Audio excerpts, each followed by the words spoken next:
My wife, Audrey, has been a great support to me. She's tall, slim, with brown blonde hair and a great figure.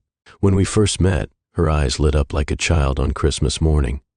I'm 6 feet 2 inches and was on the swim team at school, so I have a swimmer's body. Our friends always joke that our constant smiles showed how we felt about each other.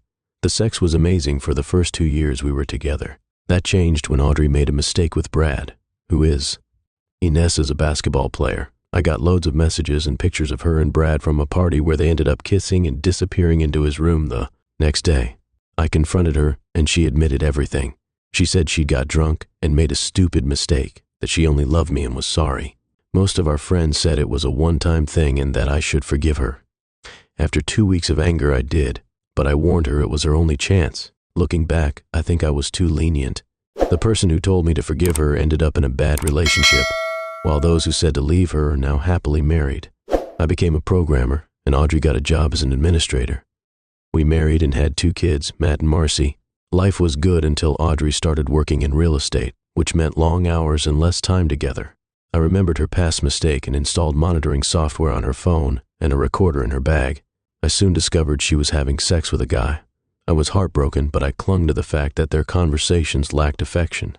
I tried to win her back by cooking her favorite meal, dressing the kids nicely, and showing her more attention. She seemed receptive, and I felt hopeful. I sent her pictures of the kids and expressed my love whenever I saw her. I was thrilled when she told David she couldn't meet him on Friday night. I asked my brother and his wife to babysit the kids and took Audrey to a 5-star restaurant for dinner and dancing that night. We went to a great restaurant for dinner and dancing that night. We tried to beat our record for the most lovemaking in one evening, but we didn't quite make it. The next day, we picked up the kids and spent the whole day at the water park. It was a great day, and I thought things were going well.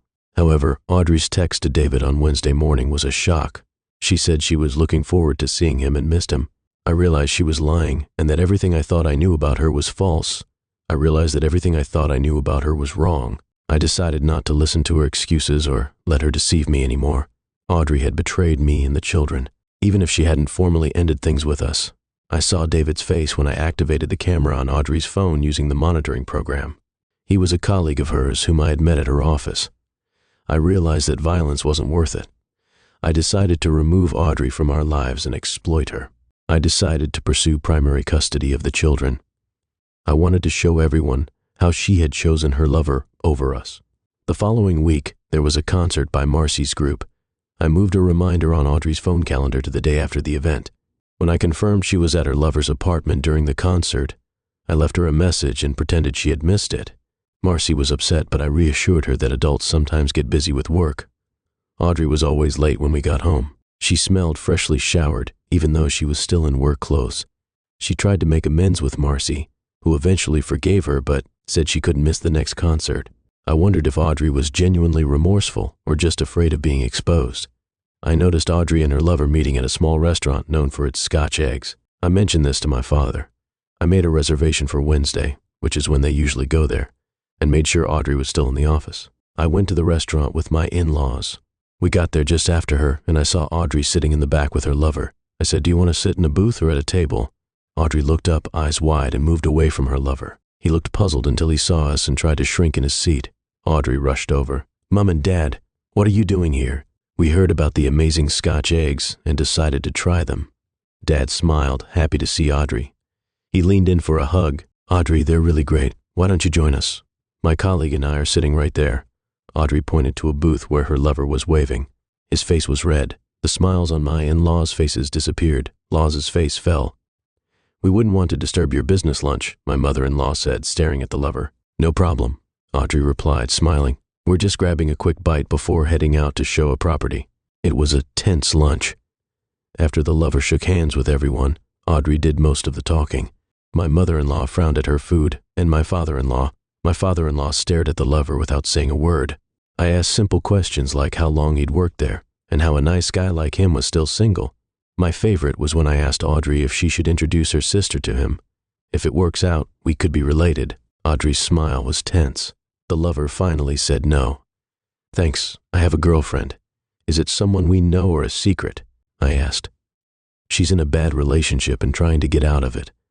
I don't feel comfortable telling you who it is," he said with a grin. The smirk vanished when he realized everyone was staring at him. especially Audrey when the food arrived. Laws ate quickly.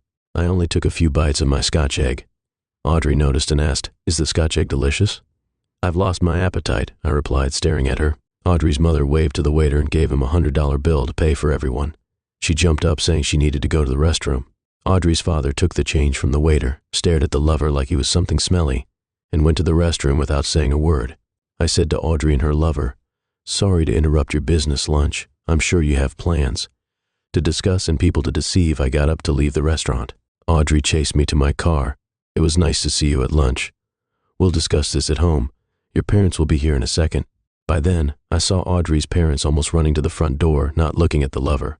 Audrey, seeing where I was looking, lowered her gaze and said, "It's probably better this way." My parents came out, hugged Audrey briefly, and got into my car. I walked away from Audrey without saying a word.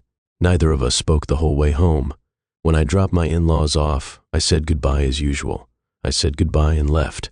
My mom gave me a big hug and told me she loved me like I was her own son. My dad gave me a hug too and told me to bring the kids. I felt really sad when I realized that Audrey was worth lying to her parents. Audrey's parents had already disowned her younger daughter, Karen, because of her infidelity. They interrupted Audrey whenever she mentioned Karen.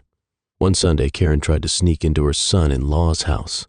During a sermon at Law's church, Audrey's father interrupted the pastor to apologize for having to leave and walked out without acknowledging Karen.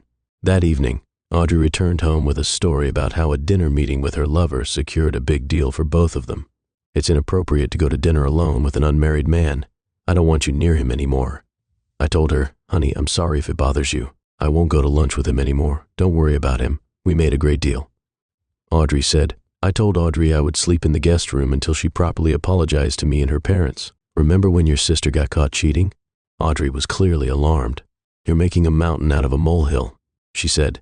On the plus side, I now had an excuse not to have sex with her. Then I installed a switch in her car and her lover's car while they were at his apartment. I also sabotaged a transmission sensor to keep mechanics guessing. One day while I was at Matt's football game, Audrey decided to spend time with her lover. I remotely turned off Audrey's car. "What happened came back so quickly," she said. I asked my lover, "My car won't start. Can I wait minutes?" "The battery is charged, the headlights work," he replied, "but it just won't start." "Do you want me to give you a ride home?" she asked. "No," he replied. "If my husband sees you dropping me off, it will be a big problem." Competition. Why not let her husband drive her, he asked. He was with Matt at his football game. "You can take my car," she replied. "Have you picked up Marcy yet?" "I'm having car trouble. I think it's the battery. Do you want me to come to your office and help?" I asked a friend to take Matt home. I picked up Marcy for a competition just in time. When Marcy and I got home, Matt was already in his room and Audrey was waiting. She was still in work clothes, but smelling like she just showered. "Marcy, I'm so sorry. I had car trouble and couldn't pick you up. I rented a car, but by then your dad had already picked you up. I made it to the competition, thanks to Dad. This is the second time you've missed my performances. I hope the work is worth it," Marcy said before going to her room. I confronted Audrey. "I called your work after lunch and they said you left. You had over 2 hours to pick up. Marcy, what happened?" Audrey froze for a few seconds and then said, "I was doing some things and thought I had enough time. I didn't expect the car to break down. What business were you doing? You never mentioned it." I asked, "Just some things that needed to be done." She replied, "Well, I hope those things were more important than your daughter's love because you're on thin ice." I went to sleep in the guest room. It was clear that Audrey didn't care about missing our kids' activities. She prioritized her lover over us. The mechanics couldn't find any problems with Audrey's car. Marcy started pushing Audrey's buttons. "Mom, you said you were taking me and my friends to the mall this Saturday. Can you tell me now if you don't want to drive us? We don't want to be stuck there if your car breaks down again." Matt heard this, and Marcy, that was a nice joke. The kids felt unappreciated by their mother. Audrey complained to me, asking me to talk to the children about respecting her. "I'll think about it while I wait for your apology in the guest room." She also blamed my isolation on my stubbornness. On Saturday, I took Marcy and her friends to the mall. Audrey said she had work to do and her car was parked at a house for sale. Who was with her when we got home? Marcy thanked me loudly in front of her mother, emphasizing her appreciation. She then called her friend and ignored her. Audrey had some questions for me. She looked like she wanted to complain, but I started giggling and took my drink. I locked myself in my office, and Audrey stayed in her work clothes. She smelled like she had just showered. I bet she had sex in a house she was selling. I hope she at least changed the sheets. Matt's birthday was coming up, so we rented 6 lanes at a bowling alley for friends and family. It was tough to find a place without a Wednesday night league, but I managed. When I told her she looked uneasy, I said I'd take the kids and their friends while I picked up the cake and candles. We were going to eat pizza, open presents, and bowl. The week before, I'd sabotaged her lover's car 3 times to stop them meeting. They'd rescheduled for Tuesday, so I broke his car again after it was fixed. I saw Audrey's text on Wednesday. Looking forward to seeing you a little later in the afternoon. Her GPS showed her heading to his apartment, so she had time to have fun, get the cake, and come to the party. I'd rented a car with a big trunk for a special plan. I'd also put a cover on it. I put a cage at the front door. I used a door ram to smash the door, then activated a taser on the metal cage, releasing an angry skunk into the apartment. I quickly left, listening through Audrey's phone. I heard screams and her lover telling her to call the police. I blocked her phone. The lover finally called the police, saying a wild animal was in his apartment. The police arrived with guns drawn. The skunk attacked, causing them to scream and vomit before closing the door. It took hours for animal control to capture the skunk. Afterward, there were 2 smelly police officers. The officers asked Audrey and her lover a few questions, and 2 more officers arrived but quickly left because of the smell. One of the officers asked, "Who's the owner here?" "I am," the lover replied. "Who are you?" the officer asked Audrey. "Just visiting," she replied. "Do you have ID?" the officer asked. "Is this really necessary?" Audrey said, showing her ID. "How do you know him?" the officer asked. "We work together," Audrey replied. "What were you doing here?" the officer asked. "Picking up documents." After confirming their identities, the officer asked, "Why was there a skunk in the apartment?" "It was a birthday present," the lover started, but Audrey interrupted. "Did you buy an adult skunk for your boyfriend?" the officer asked. "It wasn't my boyfriend," Audrey said. "Why did you buy an adult skunk as a present?" the officer pressed. "I didn't. I bought a young skunk. He told me he loved skunks, so I surprised him, but it turned out to be an adult, and it attacked him." Audrey said the skunk must have been expensive. The officer said not too much. Audrey said, "Do you buy expensive pets for all your SHIA workers?" the officer asked Audrey, who didn't answer. He then asked about the broken door. Audrey said she'd broken it the previous day and hadn't had time to fix it. The officer then said, "I know this is all a lie, but I can't stand this smell anymore. You and your boyfriend can leave because you both smell worse than us. I'm not contaminating my car with that stench." With that, they left, slamming the door. The lover asked Audrey, "What was that noise about the door?" Audrey replied, "We couldn't tell them someone broke down your door and released a skunk in your apartment." "Why not?" the lover asked. "Then they would ask my husband if he did it," Audrey said. "He already knows. If not, they would tell him I was here." "Be honest," the lover said. "How many other women do you see?" "No one," Audrey replied. Audrey asked, "About a month ago?" He muttered, "You've been sleeping with her this whole time." Audrey asked, "There was another one 6 months ago." He said quietly, "Did their husbands find out?" Audrey asked, "Why do you think they were married?" He asked, "Because I know what turns you on." Audrey replied, "Yes." He said, "Did they know it was you?" Audrey asked, "Not sure." He replied, "Great, now I'm sure. Lying to the police was the right choice. This is likely revenge from one of their husbands." "I'll find out if my husband did it," Audrey said. Her phone rang. "Hey, Audrey, have you picked up the cake yet?" I asked. "Damn, I'm stuck at work. I'm leaving now," she replied. "Don't let Matt down," I said. "I'm on my way," she replied. She hung up. Audrey showered, dressed, and left. I stopped her car halfway to the store. After the 4th attempt, it started. It broke down 3 more times, but she finally made it. She arrived late at the bowling alley when Audrey arrived with the cake, and we all covered our noses and coughed. Matt asked his mom to just go home after the party. On the way home, Matt asked why his mom always misses our events. She tries to do what's best for the family, but sometimes it's hard to be in 2 places at once. I replied that Matt is always there for us and makes more money.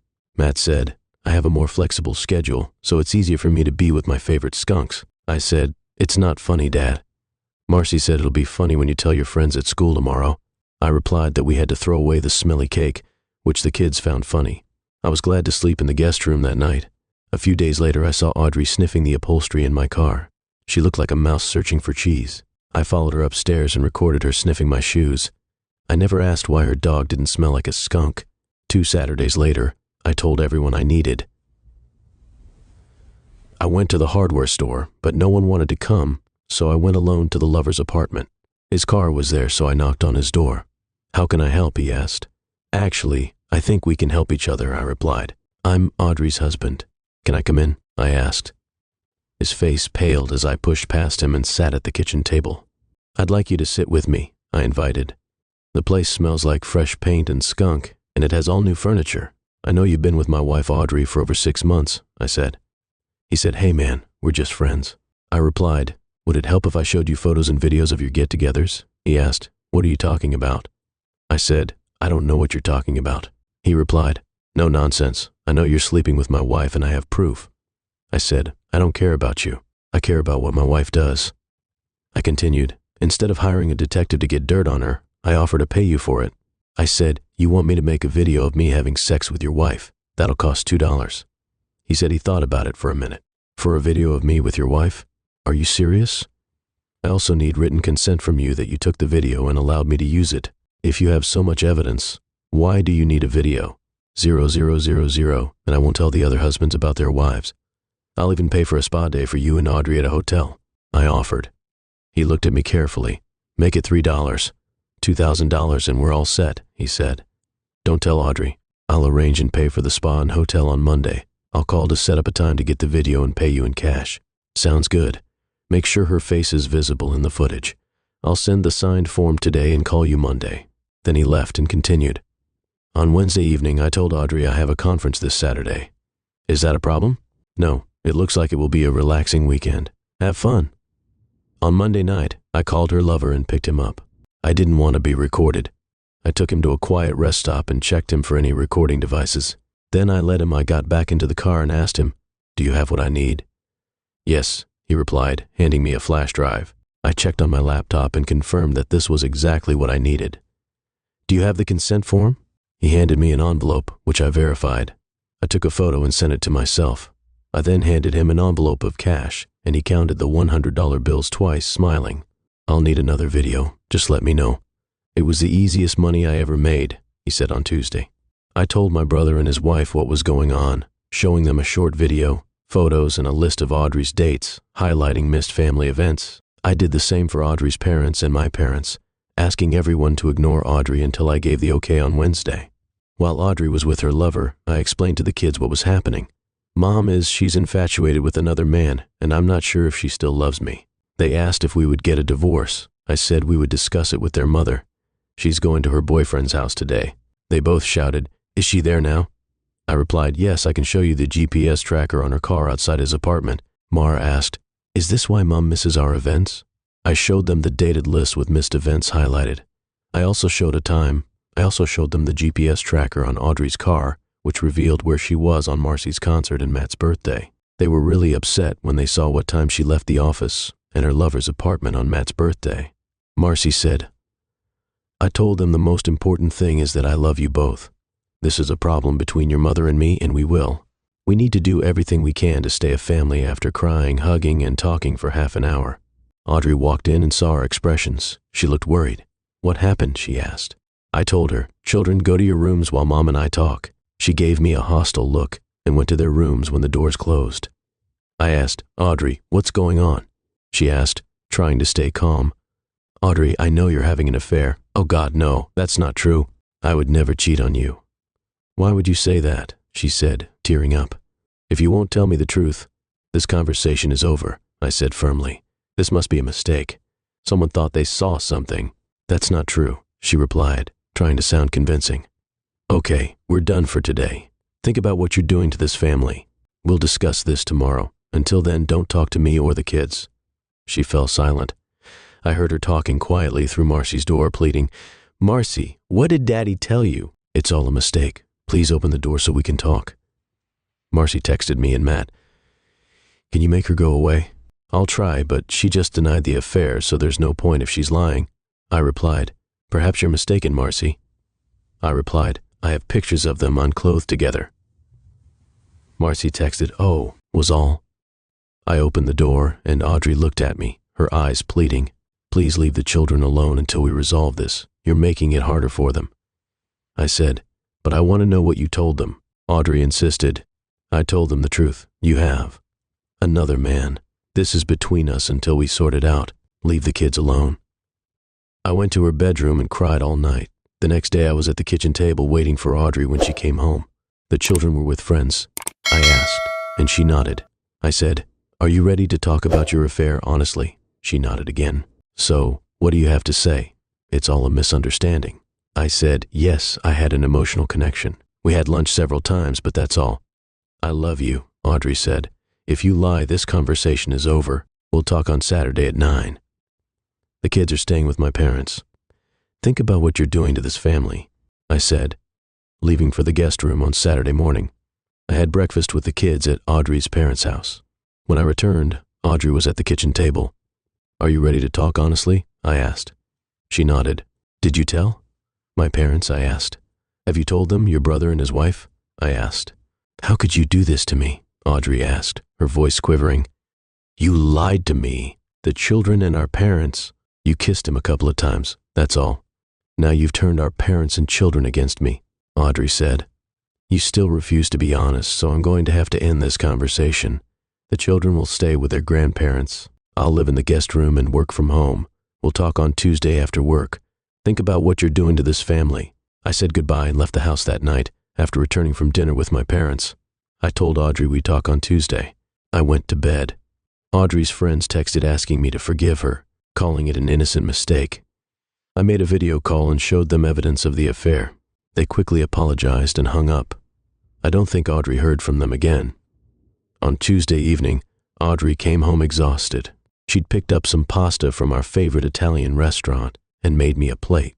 It's tough when you're wondering what lies to tell your friends and family so they don't find out what a terrible person you are, I said. "Nobody talks to me. They think I'm." "You showed everyone there's a monster inside you," Audrey said. "I showed them photos and videos of me with my lover." "Yes," I replied, "but I didn't let other copies get out." "Can I see it?" Audrey asked. "If it helps," I said. "I don't want our family to be ridiculed." Audrey looked at the photo and video. "I love you so much. Can't we forget this mistake?" "How strong was your love for me that you had to be with someone else?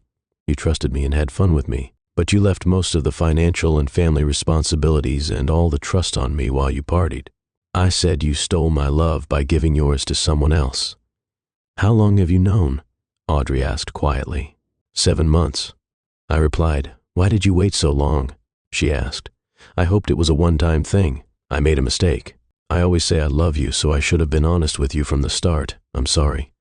How can I trust you now? I love you and I'm telling the truth. Is this the same truth you told me in our last 3 talks where you denied the affair and the kids to make it work?" "I don't want to sign a post-nuptial agreement," Audrey replied. "Then we're done. It seems you just want to come out of this marriage better off financially." I said, "What will I get if I sign it?" Audrey asked. "If one of us files for divorce, I get 70% of everything. If I cheat, it's 50-50ths. If you cheat, I get 85%. In all scenarios, I get full custody. Have a lawyer look at it and sign it. I need to know you're willing to sacrifice financially." "How much time do I have?" she asked. "Until Saturday morning," I said, standing up. "Don't you want to eat? I ordered your favorite food." Audrey said, "After everything you've done and all the lies, should I expect the arsenic sauce to be fresh?" I asked. She started crying. Later, Audrey signed the agreement to regain some trust. The next day, I went to Audrey's office while she was out. I met with the office manager, an elderly lady whose husband owned the company. "How can I help you today?" she asked angrily. "I think there's a misunderstanding about me being the bad guy with my wife," I said. "This seems personal. Please leave or I'll call the police." She said it's about my wife and a colleague she's having an affair with.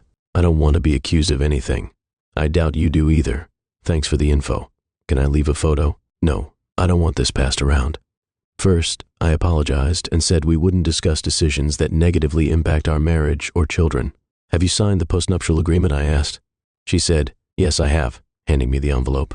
I checked it, sent an electronic copy to my lawyer and put the physical copy in a safe. Then I announced the new house rules and said we'd start counseling. "I'll tell the family we're trying to fix our marriage." I knew it wouldn't last. I didn't even schedule counseling. Audrey was the perfect housewife, but she installed a hidden camera in my office. I watched her do it on my laptop in my car on Saturday morning. I came to the kitchen where Audrey was drinking coffee, looking smug. We exchanged pleasantries. I took my coffee and sat opposite her. "Where are the children?" I asked. "I took them to my parents," she replied. "Why?" I asked. "We haven't had sex in a month," she said. "I hope to change your mind this morning." "Actually," she said, "it's been 8 months." 8 months? I replied. That can't be right. Maybe I lost track because of your infidelity, but I'm sure I said, well, we could change that. You can't forget what I did or erase those images. It won't happen, she said, starting to get up. Audrey, I can't forget what you did or erase those images. It won't happen, I said, motioning for her to sit down.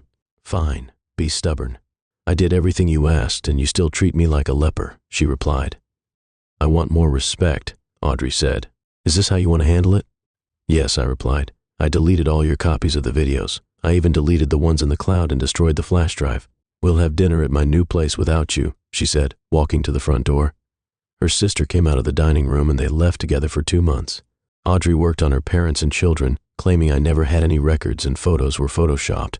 She asked me to show proof, but she had. She deleted everything, and the kids were confused. They were used to it, and her parents wanted to believe her. Even my parents had doubts. My brother and his wife supported me completely, but I felt isolated. I met her lover to arrange another video. This time, I went all out.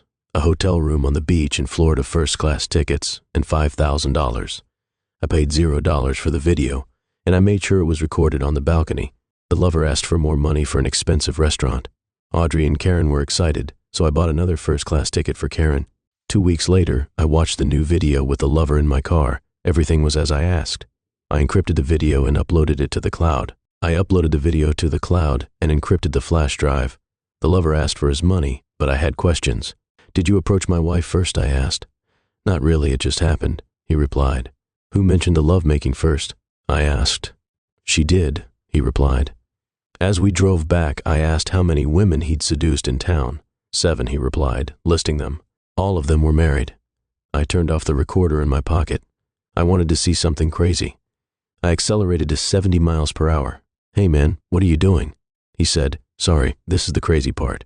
I steered into the trees and braked sharply. We hit a tree at less than 40 miles per hour. Both of us were hurt but alive. I called the police to report the accident. After the accident, the police took my laptop and flash drive as evidence.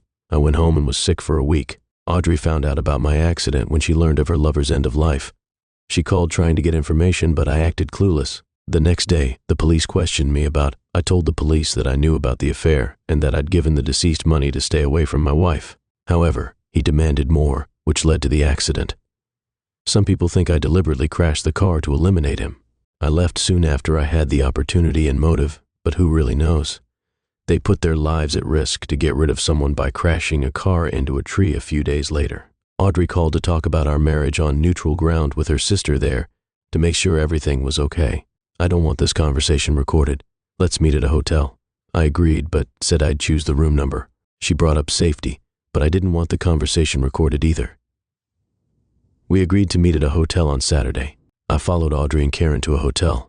The receptionist offered us room 216, but I requested a higher room overlooking the front. Audrey and Karen seemed disappointed.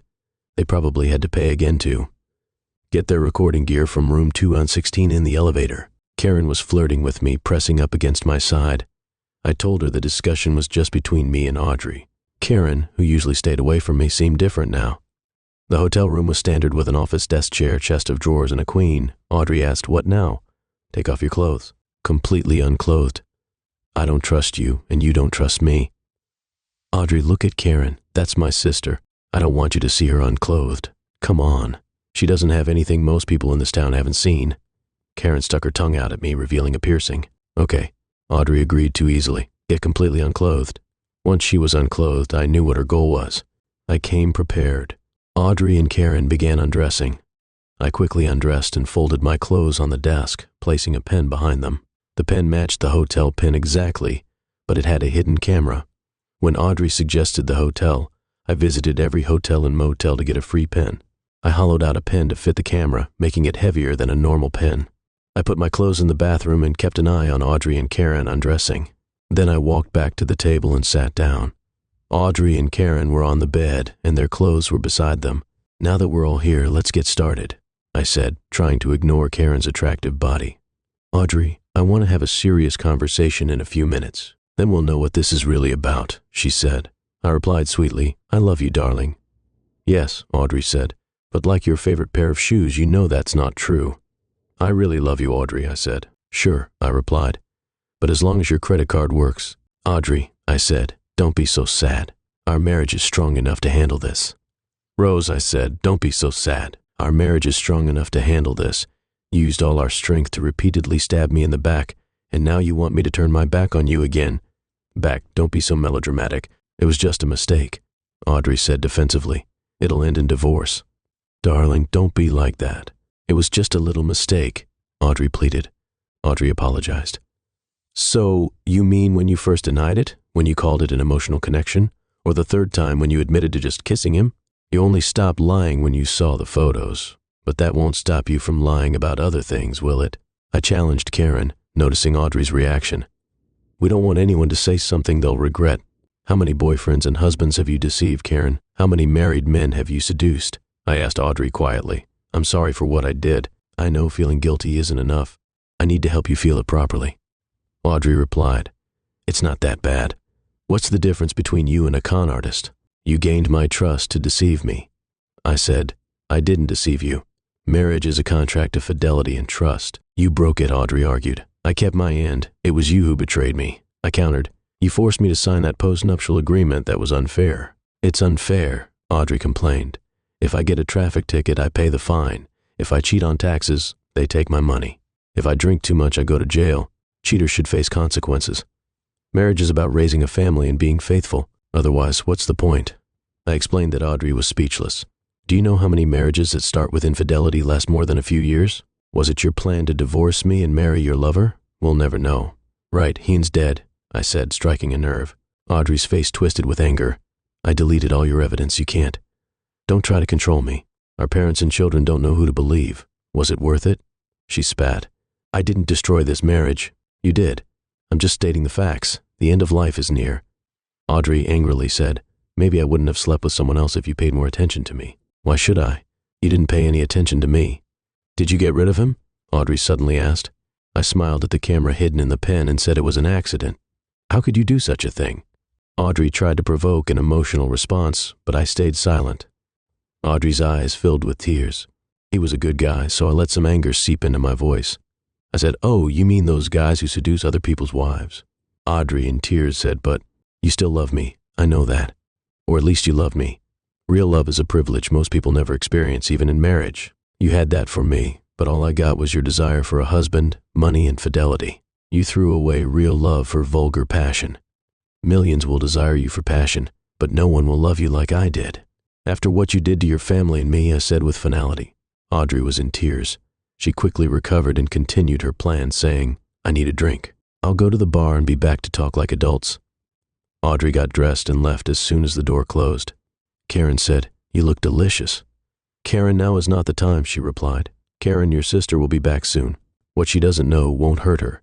I was trying to stop Karen when she suddenly pulled me onto the bed, screaming, Please stop. I tried to stop Karen when she suddenly pulled me onto the bed and started screaming, Please stop.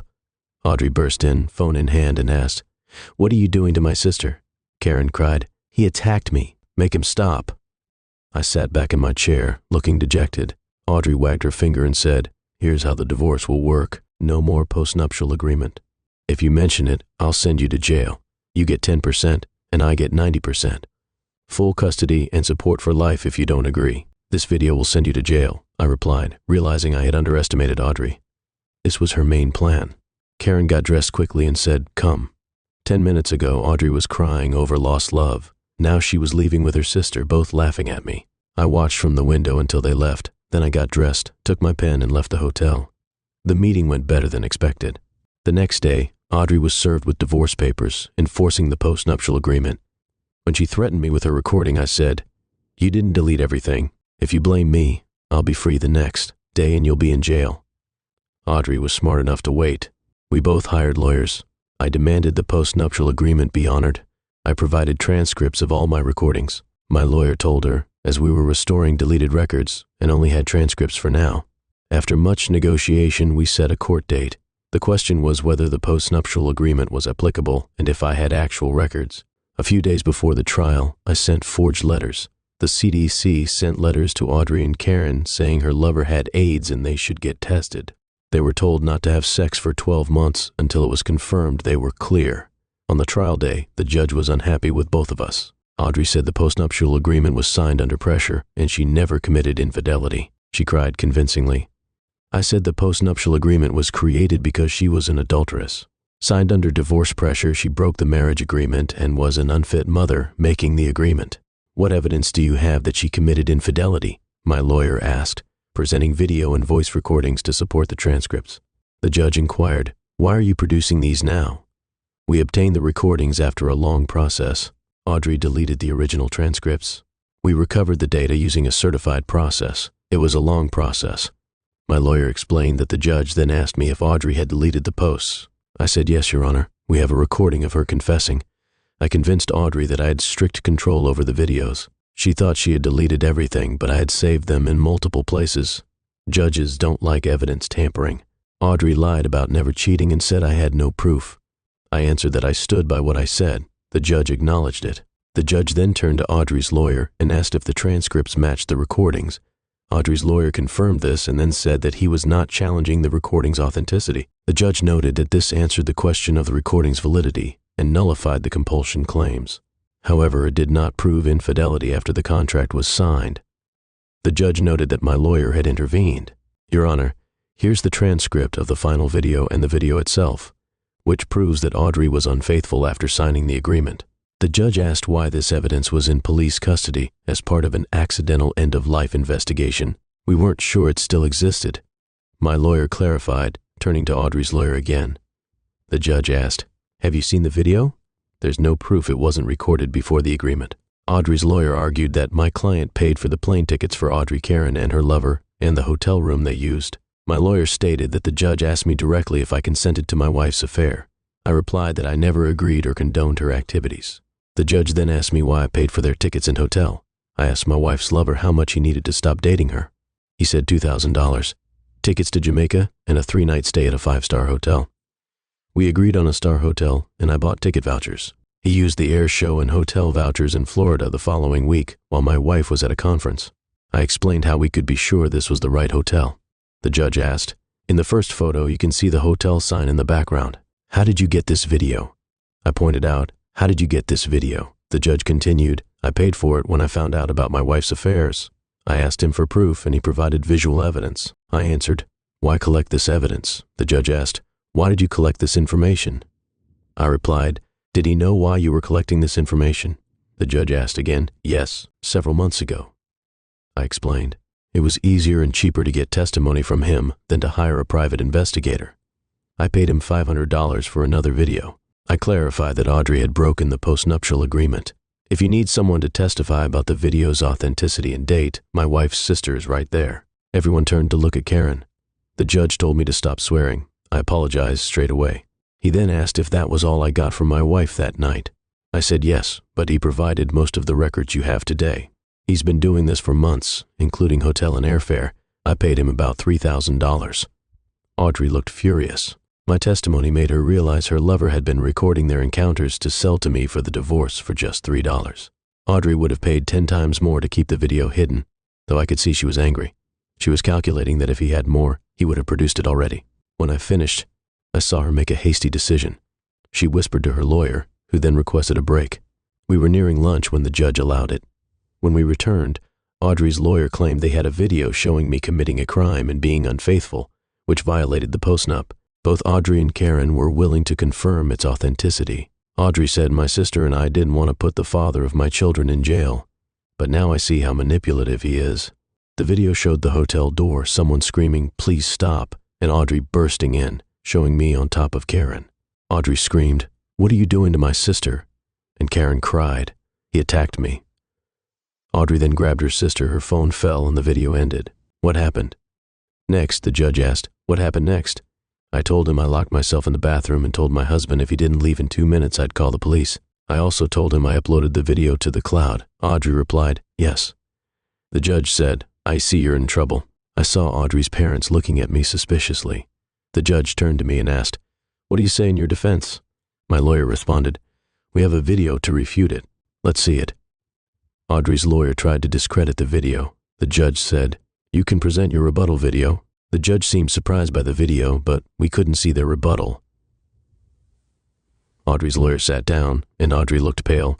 The video started with us discussing stripping to avoid recording devices and ended with Audrey and Karen leaving the room laughing. The judge looked at me with a sad understanding, as if he too had suffered infidelity. Audrey whispered to her lawyer, who shook his head no. My lawyer confirmed that none of my statements in the video were self-incriminating. It was pretty incriminating stuff. Audrey's lawyer even acknowledged it on video, which I'm sure must have been pretty frustrating for her. Her initial goal was to sweetly convince me to forgive her, and her secondary goal was to trick me into incriminating myself about her lover's end of life. The fake attack on Karen was backfiring, and Karen tried to sneak away, but when the video showed her pulling, I was on the bed, and Audrey's best friends forever sat back down. Audrey was really ashamed. Her parents sighed behind her, and relatives left the court before the video ended. Audrey knew she'd lost their support. The judge ruled in favor of the post-nup, and then my lawyer revealed Audrey's secret bank account, which had more than our combined assets. She'd been depositing extra. I'd been putting paychecks and bonuses into it for years and had taken out a second mortgage on our house. I asked my lawyer not to tell the judge or Audrey about this. My lawyer presented my bank account balance to the judge, showing that Audrey had transferred our mortgage funds to her secret account. It seemed like she was trying to cover up her mistake, which led to the I found out about Audrey's secret account when I installed a monitoring program. I used her login to access it. I also discovered that she'd transferred the second mortgage to her account. There were hidden funds in the account that weren't disclosed during the divorce proceedings.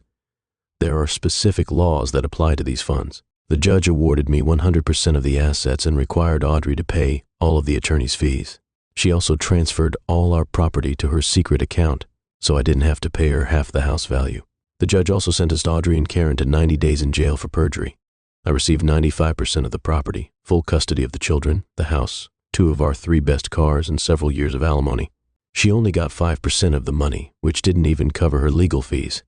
She kept her clothes, car, and jewelry, but I had already sold her expensive jewelry after discovering her affair. She never noticed because I stopped taking her out. I used the money from the jewelry and the insurance to buy my dream car. Audrey struggled to stay close to the children and had to. They ended up commuting an hour for work. They never forgave her and were ashamed to be seen with her. Both she and Karen ended up working as bar waitresses. I also sent the lover's last words to 6 husbands of 7 wives. Drunken messages from Audrey occasionally appear on my phone. Sometimes she wishes I was dead and blames me for her ruined life. Sometimes she cries and asks for forgiveness and says she wants us to be together again. I save every message and video in case she tries to get back into our children's lives. Audrey never truly loved me as much as I loved her. She measured life by what she could take, not give. I have a restraining order against her and her sister because they may still be angry at me.